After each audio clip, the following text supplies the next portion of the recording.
AgweekTV weather is brought to you by Kaler Farms. Weather portion of Ag Week now continues about continued rainy weather through the fall season. And if it keeps up right on up into winter freeze up, what does that mean for next year? Are we starting off really wet one more time next year? There is a huge Pacific Coast storm system. I'll have some details on that, and that's ongoing this weekend into early part of the week. That may eventually have an impact on our whole outlook for the next couple of weeks. Meanwhile, more late fall rain is expected in parts of the northern plains.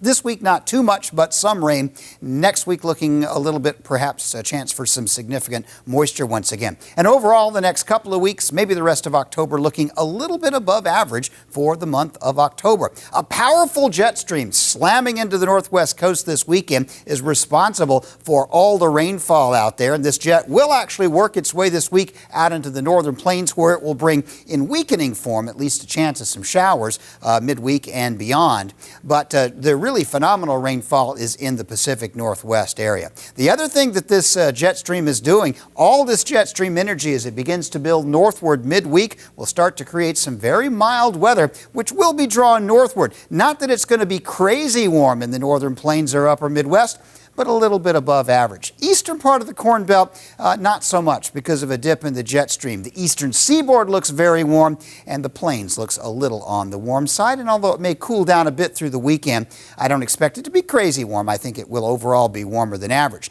Why all the rain in the northwest? This huge weather system is moving across the northern Pacific Ocean, which is temperature-wise much warmer than average right now. Some spots 3, 4, 5 degrees above average, which adds moisture and humidity to the air. So a lot of this area along the west coast will pick up lower elevations, maybe 2 to 5 inches, and as much as a couple of feet of rain in the mountains. That's fairly phenomenal.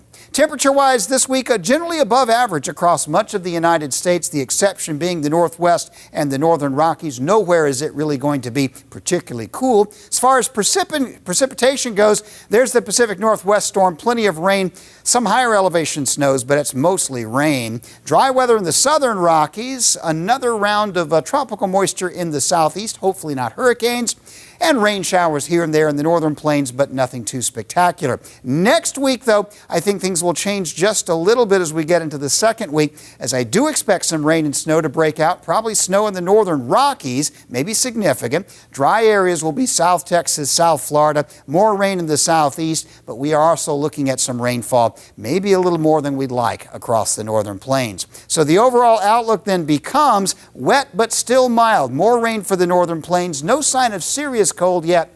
Maybe winter will change things.